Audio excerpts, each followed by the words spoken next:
दोस्तों, भारत के वज़ीर-ए-आज़म नरेंद्र मोदी ने पाकिस्तान को फिर टारगेट किया है और कहा है कि देखो कि जो आतंक को सप्लाई करता था, आज वो आटे के लिए तरस रहा है।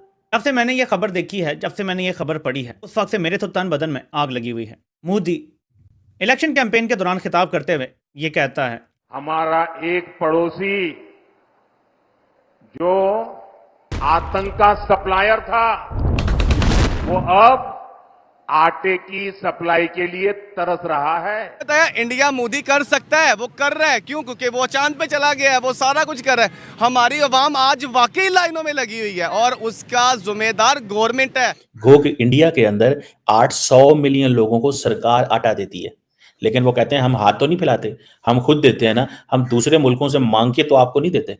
सो ये बात में उनकी लॉजिक है भाई। Don't have to use their weapons against you. उन्हें जरूरत नहीं। वो जरूरत ही नहीं है सर, आप खुद ही अपनी चक्की में पिस रहे हो ना। मतलब एक मरते हुए बंदे को बंदा क्या मारेगा? वो तो उसके मजे ले रहा है कि अच्छा है, ठीक है, घुट घुट के मरे। तो अगर ये पढ़ के खबर और ये सुन के अगर आप मोदी का ये क्लिप भी सुने, यूट्यूब पे मौजूद है, तो आपके तन बदन में जरूर आग लगेगी और नहीं लगती तो आपके साथ जरूर कोई मसला है। और ये जो नरेंद्र मोदी साहब ने स्टेटमेंट दिया है, इसका पाकिस्तान से कोई जवाब नहीं आया, कोई बात नहीं हुई, किसी पाकिस्तानी पॉलिटिशियन ने कुछ भी नहीं बोला। पीछे रह रहे इंडिया क्यों आगे निकल गया? इंडिया इसीलिए आगे, वो ईमानदारी से काम करता है, हम ईमानदारी से काम नहीं करते, हमको कोई मिलावट से अलावा कोई चीज नहीं मिलती। और हम तो कहते हैं हम ईमान वाले, हम ही जज्बे वाले हैं। नहीं ना, हमको गलत कर रहे हैं।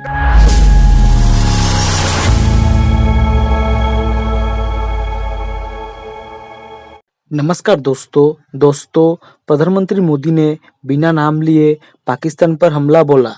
उन्होंने कहा कि आज दुनिया के कितने ही देशों की स्थिति बहुत खराब है, कई देश दिवालिया हो रहे हैं। हमारा एक पड़ोसी देश जो आतंक का सप्लायर था, वो अब आटे की सप्लाई के लिए तरस रहा है। ऐसे हालातों में हमारा भारत दुनिया में सबसे तेजी से विकसित हो रहा है। दुनिया में हिंदुस्तान का डंका बज रहा है। अमेरिका और दुनिया में भारत की वाही हो रही है। ये आपकी एक वोट की ताकत से हुआ है। साल 2024 का चुनाव ये सिर्फ सांसद चुने जाने का चुनाव नहीं है, ये देश का चुनाव है। देश के भविष्य को सुनिश्चित करने का चुनाव है। आने वाली पीढ़ी के भाग्य को सुनिश्चित करने वाला चुनाव है। ये चुनाव आने वाले 5 सालों में भारत को दुनिया की बड़ी शक्ति बनाने का चुनाव है। प्रधानमंत्री मोदी ने दुनिया के हालातों का जिक्र करते हुए कहा कि दुनिया में युद्ध के बादल छाए हैं। जब दुनिया में युद्ध का माहौल हो, घटनाएं घट रही है, तो भारत में युद्ध स्तर पर काम करने वाली सरकार बहुत जरूरी है। ऐसे समय में मजबूत सरकार होनी चाहिए जो किसी भी परिस्थिति में भारत की रक्षा कर सके। ये काम पूर्ण बहुमत वाली बीजेपी सरकार ही कर सकती है। प्रधानमंत्री मोदी ने आगे कहा कि सरकार देश विदेश के भारतीयों के हित में कैसे काम करती है, ये बीते वर्ष में देश की जनता ने देखा है। बीजेपी ने करोड़ों परिवारों को मुफ्त राशन की सुविधा दी। बीजेपी सरकार ने करोड़ों भारतीयों को मुफ्त वैक्सीन लगाई। आज देश में बीजेपी की सरकार है जो ना किसी से डरती है और ना ही किसी के सामने झुकती है। दोस्तों, प्रधानमंत्री मोदी ने पाकिस्तान के बिना नाम लिए जो कहा है वो आखिर सच्ची है, क्योंकि पूरी दुनिया को पता है कि पाकिस्तान में आटे की किल्लत है। अब प्रधानमंत्री की इस बयान से पाकिस्तानी मीडिया में मातम छा गया। चलिए दोस्तों, इसी पर आगे पाकिस्तानी मीडिया के रिएक्शन देखते हैं। अगर ये देख के आपको जरा सा भी गुस्सा नहीं आता, आपकी गैरत जरा सी भी नहीं जागती, तो आपको एक बार शीशा जरूर देखना पड़ेगा। जब से मैंने ये खबर देखी है, जब से मैंने ये खबर पढ़ी है, उस वक्त से मेरे तो तन बदन में आग लगी हुई है। मोदी इलेक्शन कैंपेन के दौरान खिताब करते हुए ये कहता है, रूस से तेल की खरीदारी का फैसला हमने मुल्की मफाद में किया। कई ममालिक की सूरत हाल ख़राब हो गई है, कई दिवालिया हो गए हैं, यहाँ तक कि हमारा एक पड़ोसी आटे के लिए तरस रहा है जो कि पहले दहशतगर्दी फैलाता था। नरेंद्र मोदी रूस से तेल लेने पे अपनी ज़बरदस्त स्ट्रेटजी आवाम के सामने रख रहा है, जबकि पाकिस्तान वो बदनसीब मुल्क है कि जब उसका वज़ीर-ए-आज़म रूस से तेल लेने गया तो पीछे उसके खिलाफ साजिश करके उसको हुकूमत से ही निकाल दिया गया। ये फ़र्क है कि जब से कोरोना आया है उसके बाद से भारत की अगर आप जीडीपी ग्रोथ देखें तो पहले से ज़्यादा हो गई है। कोरोना से पहले जो जीडीपी ग्रोथ थी अब उससे ज़्यादा हो रही है मुसलसल 2 से 3 साल। क्या वजह है?